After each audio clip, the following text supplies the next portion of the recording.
Hey everyone, thanks for coming to my talk. We're going to talk about some social engineering today. A lot of times when we go to social engineering talks, we hear clips that sound like this.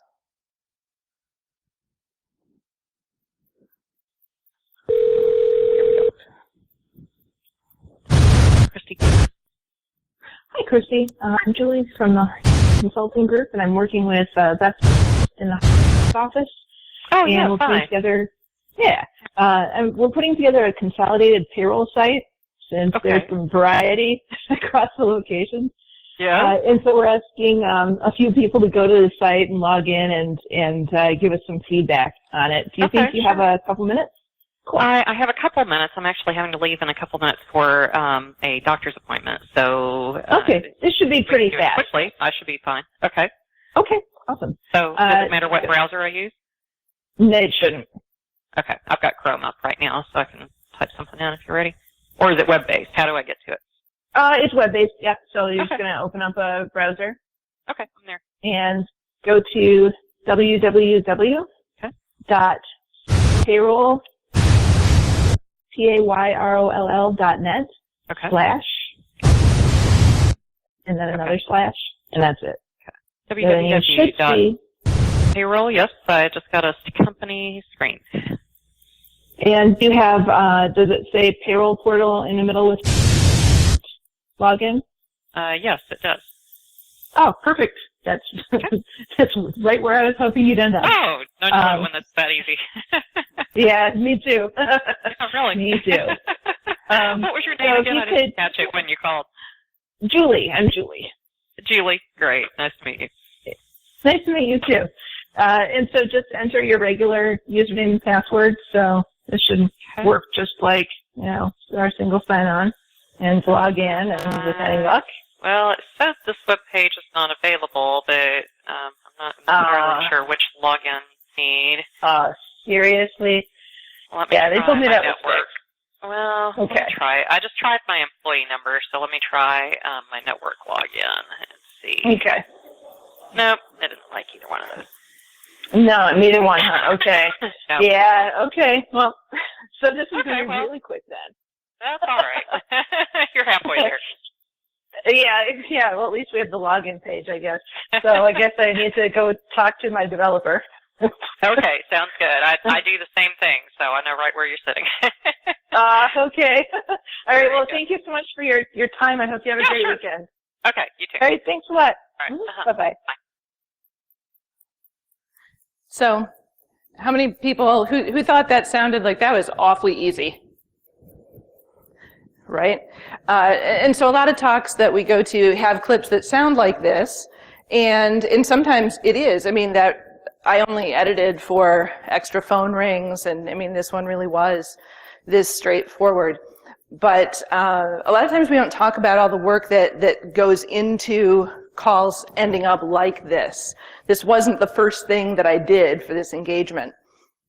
So today we're going to talk about a case study of an engagement that I did, and this was one of the calls from that, and how all the things that happen on the way to a call that works like that.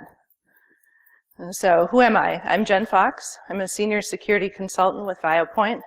I'm a lock sport nerd. The blindfolded lock picking competitions are my favorite. If you want to learn how to pick locks, please go visit the Lockpick Village. It's really good, and I love to teach. Also this year at DEF CON, I won the black badge for the SECTF competition. And so now we're going to talk about a case study. How many people in the room do pen testing of some sort? So, a few people. All right, so we'll talk about some of the elements of that. First thing is that you have an objective of some sort, and for this engagement, the objective was to try to obtain network credentials and/or sensitive information through the use of social engineering techniques, specifically phone calls and emails. And of course, providing value for the client. Anytime we do an engagement like this, it's, we're trying to either let the client know things that they're not aware of in their environment. to help them fix it so that it isn't a bad guy making that phone call. The scope for this engagement was that the client provided all of the names, emails, and phone numbers that we were allowed to contact. So on the one hand, it might sound like, sweet, that was really, that's pretty easy then. And a lot of times when we do social engineering pen tests, it's more of a black box type scenario where we have to go and find our own employee names, phone numbers, emails, and kind of figure it out for ourselves. And that means two things. One is that it's a little more work up front that way, but also we get to pick and choose. So I can cherry pick then either areas to focus on or areas to avoid. And in this case, the problem this presented for me was that I don't get to pick and choose, and this list that was given were people who were scattered all through the company. So they were in different departments, different locations, different levels. So there were no obvious groups, and I didn't have an infinite number of pretexts I could do.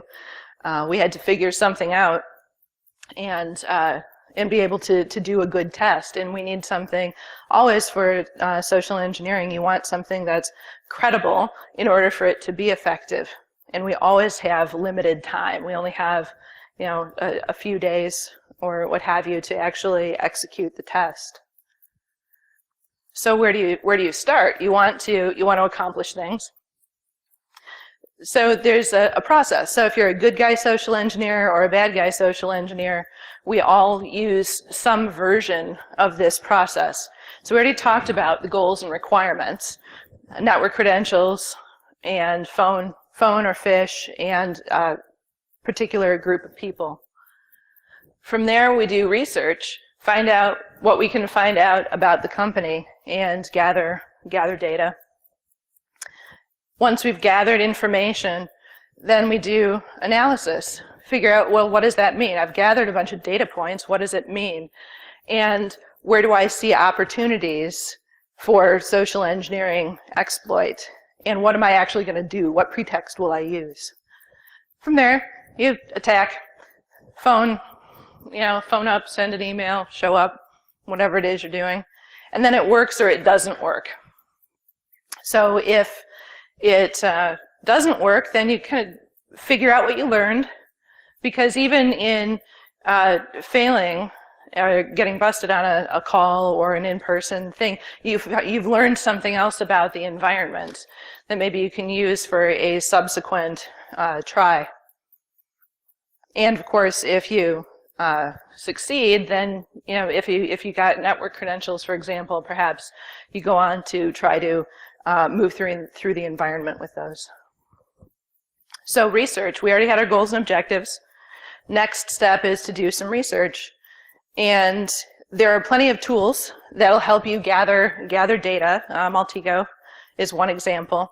It's not a requirement, though. There's a lot of things that are readily available that will help you find all kinds of information about a company. Google is way up top. LinkedIn, that was one I used extensively for this engagement.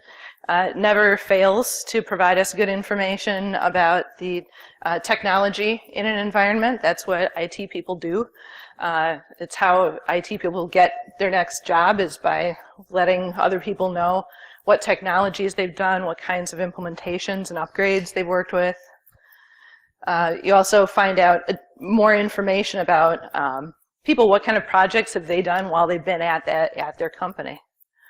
Glassdoor, good source of job postings, as well as you may find interview questions. You may also find employee reviews and get some insight into the environment and how people feel about working there. Iconosquare. I didn't use this for this specific engagement, but Iconosquare, if you're not familiar with it, is a Instagram aggregating site. And so if you want to see what kinds of things people in your environment are Instagramming, really check out Iconosquare. As a tangent, for the DEF CON SECTF in the research phase, I found 21% of my flag evidence via Iconosquare, that it had all been on photo sharing sites, and it was all kinds of information I found about the environment. So it's important to check that out, especially if you're responsible for an environment. People, I found countless badge photos as well. That's a thing people do. So it's important to educate them. Facebook, Twitter, other social media, that's always good to look at. A company Facebook site can show you pictures of maybe different company events or parties. You can see how people dress in the environment, what kinds of, it gives you something that, if it's timely, something you can reference on a call. Company website is always good. You learn about the principles of the company, like the leadership. You can find out different things that are going on. You can find usually company logos, which are great to use for emails or websites or things you want to look credible. Inappropriately exposed documents. So using some Google searching to look for documents that may be inappropriately exposed on the client's company site. There might be call lists available. There might be org charts and that stuff that is gold to the social engineer. Vendor case studies. These figure into almost every social engineering engagement I do. There's always a vendor that's proud of their work and wants to showcase it, and they give a lot of details about the old cruddy system that they helped upgrade and replace and help make everything more efficient. So you can learn a lot through vendor case studies. And of course the news, either on the company website or local, or sometimes national or international news, depending. Hopefully not, but you can see what's going on with the company. So do research. After gathering a whole bunch of data, that's really all it is data. And you have to look through it and decide for yourself what it means. So in this case, I saw that this company had grown through merger and acquisition, which is not unusual at all. And I knew that because the company website had news about that, and also local media from that company's area had information about that as well. And so that was one thing that I decided was an interesting point.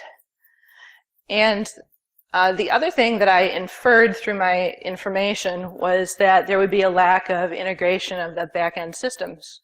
So one, because I'd been given all of the information, the contact information, I had the email addresses. I could see that the domains for the email addresses were different. There were several different ones mapping to the original companies. Also, through research, noted that there were multiple service providers, sometimes for the same function. So that was a clue. And then finally, 20 years of time in IT tells me that even though in IT and InfoSec, we think that it's really important that if I'm a company and I buy another company, of course I want to bring all of their information and systems kind of into the fold of stuff that I already understand and hopefully protect well. And it's a straightforward idea, but often very complicated in execution, and that it's hard for a lot of companies to do that. So I figured odds were really in my favor that a bunch of stuff in the back end did not hang together. So, given that, and going back to, I still don't have an obvious grouping of people, except for the fact they all work for the same company. They're scattered all over the place. So, what am I going to do? Well, there's one thing that all of us care about, no matter how we feel about our jobs. There's something that we all expect to be there and happen consistently. Lack of integration in the back-end systems, And I figured payroll. Payroll is the way to go. That's something everybody on that list was going to care about. And odds were in my favor that they would not have it integrated. So that's the direction that I chose to go with this exploit. So for this, we found a website for one of the service providers, one of the several service providers for this company, and spoofed the website. And most payroll service providers have some sort of a portal login. Probably a lot of you use or have used sites like this to go log your time. And so we spoofed it, but then there were certain things that we left intact. So first we had you've got the company logo, you've got the service logo, you've got the hey, contact us stuff down at the bottom, and come talk to us on social media. And all of those on the spoofed site, that was all left intact. And it was left intact. So if you clicked the Payroll Co. logo, you'd go to their site. And we did this for two reasons. One, it's easier. Two, something that I know and bad guy social engineers know is that we teach people that if we hover over something, we should look at the URL to see what it's connected to. And so by leaving those intact, it lends more credibility to the website. So if people are kind of checking to see, is this legit, this helps it look legit. Now the middle part was the part that we altered. So added the company logo. Wait, there's no way. Oh, there we go. The company logo, which was helpfully provided right on the company website, and that helps it look legitimate. This is the right place.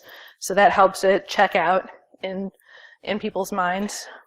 There's our request to please use your corporate username and password and log in. So when somebody actually enters their information and clicks login, it goes to a little database that we had instead of actually logging them in. And it would present an error message saying that, oh, something's not working with the site right now. Please try again later. And what's more credible than a website not working? Unfortunately. So we had this all set up.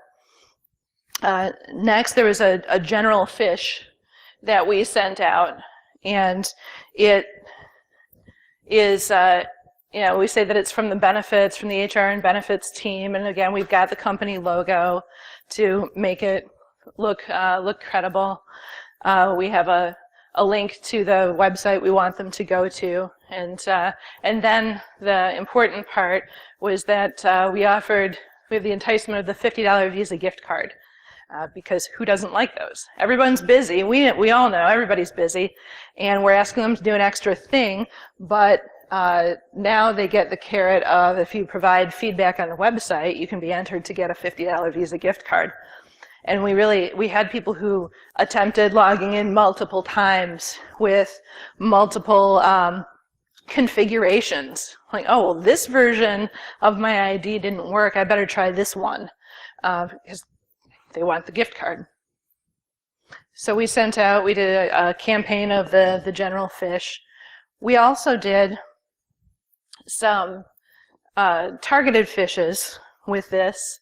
And same, from the HR and benefits teams, got the company logo, so that's all the same thing.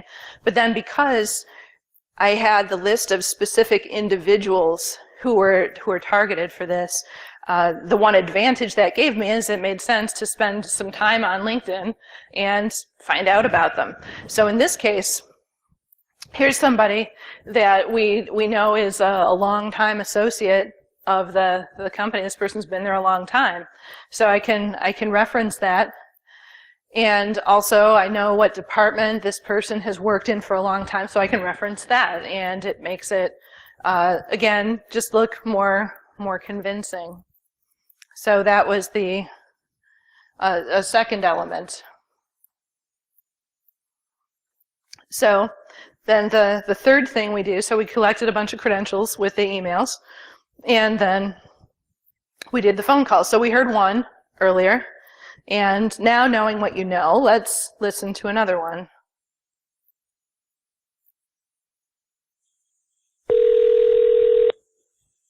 Thanks for calling. How may I help you? Hi there. Is this Antonio? It is indeed. Hi, Antonio. I'm Julie, and I'm from the consulting group, and I'm working with Beth to put together a consolidated payroll site. And so we were having a payroll site. Yep. So across all your different locations, there's a little variety across all your locations right now.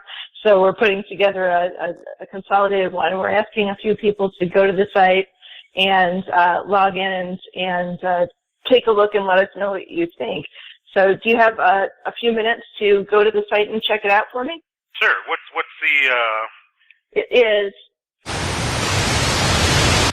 payroll. That's all one word. Payroll.net/. Okay. And then you should see a little portal site. Try this. I'm sorry, this is taking so long. Yes, and do you see a login? Got it. Payroll portal. Employees use your corporate username and password. Perfect. What are you doing when you get to this point? So now use your regular username and password like you normally use, and it should take you to our new site. So we have it hooked up. The page is temporarily unavailable. Please try again later. Okay. So I guess it's just the end of the week. So I'm sorry. I'm obviously going to have to call my developer and find out what's going on with the website. So once I have it fixed, is it okay if I call you back later on or maybe next week to try again? Well, I'm here till 4:45 today, and then of course you can call me back anytime. Okay. Today All or right. next. Thank you so much. No problem. Great. Thanks. Have a great weekend. You too. And thanks. Bye. This one I actually had to edit quite a bit because it took a ton of troubleshooting to get him to the right page, which is why I said, I'm sorry this is taking so long, but he really hung in, which worked for me. So, yeah. So let's talk about, now that you know more the backstory, let's talk about the pretext a little bit. I say that I'm from a certain consulting company. That was right off of a vendor case study I found. So I was using the name of a real company that had really done work for this client, and they had done work that kind of fell in line with the thing that I was putting forth. So that was one element of it. The other was that in both calls I dropped the name of somebody, and that was this person is the head of HR, and she was thanks to LinkedIn and a really great summary on her LinkedIn profile. I knew that she was well known for doing efficiency projects, and what would be more efficient than just getting everybody on one payroll site? So it's very plausible for what she was known for and her position. And when I chose who to call with this pretext, it was I called people who were not her peer, but people who I could reasonably expect would know who she was. Either people who worked in the same facility or maybe a similar function but not in that facility. So people who would not necessarily be, they wouldn't be hanging out with her or having lunch. So time's almost up. So what we heard were, we had goals and requirements. We did research in GrrCON, found a bunch of information. Did analysis to figure out what that meant and where there might be a toehold for information or for an exploit. We figured something out and executed, and in this case, it worked. We did meet our objectives, and in this case, we did not pivot, but we did meet our objectives, and helped provide the client with good feedback about some changes that could be made in the environment to help them with this. And that's pretty much it. I will be around today, and if you have any questions, you can send me an email or hit me up on Twitter. And that's about it. And anybody who's already here, if you want to understand more deeply the research and analysis part of this process, I encourage you to stay for the next talk by Ninja Sloth, where he goes into a lot of detail about how that works. Thanks a lot. Thank you for your